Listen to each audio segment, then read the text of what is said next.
امام جعفر صادق علیہ السلام میرے بادشاہ کا دور تھا، اللہم صلی اللہ محمد والے. مولا مدینے کے بازار سے گزرے اور ایک شخص درزی ہے، وہ کپڑے سی رہا، کپڑے سیتا سیتا وہ ساتھ کچھ گنگنا رہا تھا، کچھ شعر پڑھ رہا تھا. امام کے قدم جائے پھر واپس آئے. امام نے قریب آ کر رکا، کتنا اچھا ہو تو اسی زبان سے ہمارے قصیدے پڑھے، تیری یہ زبان ہماری مدحت میں کیوں نہیں بولی؟ اس نے کہا یا ابن رسول اللہ، میرے پاس علم نہیں ہے، بڑا چاہتا ہوں کہ میں آپ کے فضائل پڑھوں لیکن میرے پاس علم نہیں. یہ بات پنڈی بھٹیاں میں ضرور کہوں، آل محمد کی محبت کتابوں سے نہیں عطا سے ملتی ہے.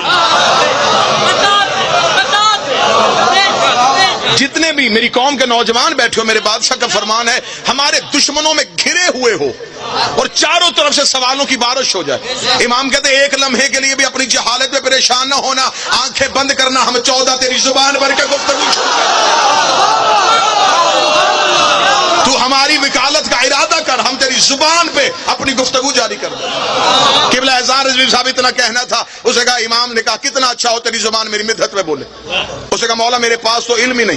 اتنا کہنا تھا یا امام نے زمین سے ایک مٹی کا ذرہ اٹھا کے اسے کہا زبان کو، زبان پہ امام نے یوں مٹی کا ذرہ رکھا. مٹی کا ذرہ رکھنا اس نے آنکھیں بند کر کے کھولی، کھول کے اس نے چوک میں کھڑے کہا آؤ میں تمہیں علی کے فضائل سناؤں.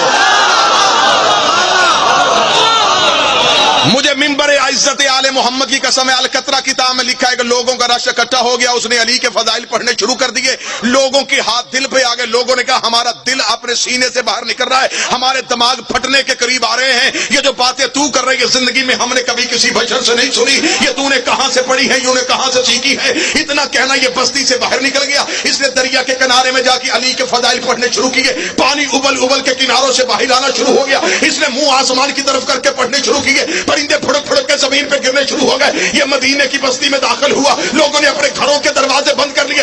امام جعفر صادق نے آ کے اس کا ہاتھ پکڑا، اس کا مولا کیا بھر دیا میرے سینے میں. نہ انسان برداشت کر رہے ہیں، نہ حیوان برداشت کر رہے ہیں، نہ چرند برداشت کر رہے ہیں. امام مدینے کے باہر لے گئے. امام نے ایک پتھر میں بٹھا گا، اب تو پڑھ میں سنتا ہوں.